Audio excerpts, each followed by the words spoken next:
আজিৰ দিনটোত বিধায়ক জিৰণ বসুমতাৰীয়ে কেইবাটাও পথৰ আধাৰশিলা উন্মোচন কৰে। আজি গোসাইগাঁও বিধানসভা সমষ্টিত কেইবাটাও পথৰ আধাৰশিলা উন্মোচন কৰে বিধায়ক জিৰণ বসুমতাৰীয়ে। সমষ্টিটোৰ অন্তৰ্গত পিছপৰা গাঁও জিয়াগুৰিৰ পৰা লালুপুৰলৈ পথৰ আধাৰশিলা উন্মোচন কৰে। বিধায়ক শ্ৰী জিৰণ বসুমতাৰীয়ে কয় যে এই গাঁৱৰ পথসমূহ অতি গুৰুত্বপূৰ্ণ আছিলে আৰু এই পথসমূহৰ পকীকৰণৰ প্ৰতিশ্ৰুতি প্ৰদানো কৰিছিল। দীৰ্ঘদিন ধৰি পথৰ বেয়া অৱস্থাৰ বাবে গাঁৱৰ লোকসকলে নানান ধৰণৰ সমস্যাৰ সন্মুখীন হৈ আহিছে। গাঁৱৰ লোকসকলৰ এই সমস্যাৰ কথা মনত ৰাখি পথ নিৰ্মাণৰ প্ৰতিশ্ৰুতি দিছিল আৰু আজি সেই প্ৰতিশ্ৰুতি পূৰণৰ দিশত এক গুৰুত্বপূৰ্ণ পদক্ষেপ গ্ৰহণ কৰা হৈছে।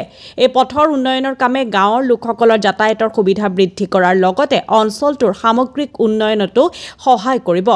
আমি আশা কৰোঁ যে এই প্ৰকল্পৰ জৰিয়তে গোসাইগাঁৱৰ এই অঞ্চলৰ জনসাধাৰণৰ জীৱনমান উন্নত হ'ব আৰু এই অঞ্চলটোত নতুন সম্ভাৱনাৰ সৃষ্টি হ'ব বুলিও মন্তব্য কৰে বিধায়ক জিৰণ বসুমতাৰীয়ে। কোকৰাঝাৰ জিলাৰ গোসাইগাঁৱৰ পৰা আজিজুল হকৰ ৰিপৰ্ট, নিভাজ অসম লাইভ।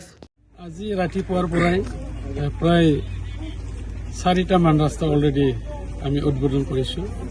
কাৰণ চবেই জানে যে আমাৰ অসম চৰকাৰৰ তৰফৰ পৰা আমাৰ অসমৰ সন্মানীয় মুখ্যমন্ত্ৰী ডক্টৰ হিমন্ত বিশ্ব শৰ্মা ডাঙৰীয়াই প্ৰত্যেক সমষ্টিৰ কাৰণে বছৰে বছৰে RIDFৰ পৰা স্কিম দি থাকে আৰু এইটো আমি ৰাস্তা ক'ত ভাল বেয়া আছে চাই চিতি আমি য'ত বেছিকৈ অসুবিধা হৈ আছে সেই গাঁওবোৰত আমি দি আছোঁ। আমি এতিয়া য'ত আমি থিয় হৈ আছোঁ বা অলৰেডি আমি যিটো উদ্বোধন কৰিছোঁ এইটো ইয়াত পাটৰবাৰীৰ পৰা আৰম্ভ কৰি লালপুৰলৈকে 2 কিলোমিটাৰৰ অলপ বেছি ৰাস্তা ইয়াত মানে ব্লেক টপিং হৈ যাব আৰু এইটো ৰাস্তাৰ হোৱাৰ লগে লগে এই অঞ্চলত থকা ৰাইজৰ লগতে ছাত্ৰ ছাত্ৰীসকলে স্কুলত যাবৰ কাৰণে বজাৰত যাবৰ কাৰণে এটা সুবিধাটো আহি যাব। গতিকে ৰাইজে বহুত আনন্দিত, কাৰণ ইয়াত 17 বছৰতকৈ অধিক কাল ইয়াত কোনো ৰাস্তা ঘাটৰ ব্যৱস্থা নাছিলে। ভাল একটা আশা যোৱাৰ কাৰণে তেওঁলোকৰ যাতায়াতৰ ব্যৱস্থা নাছিলে, কিন্তু এই ব্যৱস্থাটো আজি আমি সুচল কৰি দিব পাৰিছোঁ। গতিকে মই ভাবোঁ এই অঞ্চলৰ ৰাইজে উপকৃত হোৱাৰ লগতে ওচৰে পাছৰে যিবোৰ গাঁও আছে এই গাঁৱত আহিলে বা সিফালেদি যদি যাব লগা হয় নিশ্চয়কৈ সিহঁতে শ্বৰ্টকাট ৰাস্তা দি আহিব পাৰিব। আৰু ইয়াৰ লগতে আমাৰ BTR চৰকাৰখনেও সন্মানীয় প্ৰমোদ বড়ো ডাঙৰীয়াই আমাৰ এই অঞ্চলত থকা যিমানবোৰ ৰাস্তা আছে আমাৰ BTC চৰকাৰৰ তৰফৰ পৰা বহুত ইয়াত কাম কৰা হৈছে। আগত এইবোৰ অঞ্চলৰ ৰাস্তা ঘাটেই নাছিলে, তেনেকুৱা ধৰণৰ এটা অঞ্চলটো আমি এতিয়া ৰাস্তা ঘাটেৰে মানে পৰিপূৰ্ণ কৰিব পাৰিছোঁ বুলি মই গৌৰৱেৰে ক'ব পাৰোঁ। গতিকে অনাগত দিনসমূহত অকল ৰাস্তাই নহয়, এই অঞ্চলত যিহেতুকে শান্তি বিৰাজ কৰিছে বা এই 5টা বছৰত মানুহবিলাকৰ কোনো তেনেকুৱা হাই কাজিয়া পেচাল নাইবা কোনো বেলেগ এটা সমস্যা উদ্ভৱ হোৱা নাই।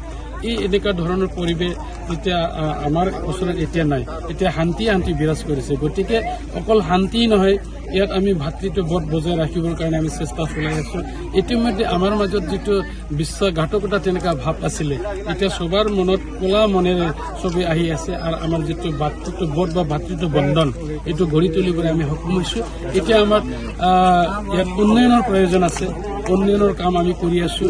লগতে নিৰাপত্তা, এতিয়া নিৰাপত্তা বুলি ক'লে মানুহবিলাকে এতিয়া নিৰাপত্তাই অনুভৱ কৰিছে, কোনো জেগাত মানুহবিলাকে ভয় তেনেকুৱা ফিলিংছ নাই। গতিকে মই ভাবোঁ আমাৰ ৰাস্তা ঘাট আদিৰ লগতে আমাৰ এই অঞ্চলৰ আমাৰ ফেমিলিসকলৰ ৰাইজৰ উন্নয়নৰ কাৰণে চৰকাৰখনে বহুতো আমি ফ্লেগশ্বিপ আঁচনি লৈছোঁ। এই আঁচনিবোৰক কেনেকৈ আমি ফেমিলি লৈ যাব পৰা যায় তাৰ কাৰণে আমি চেষ্টা চলাই আছোঁ।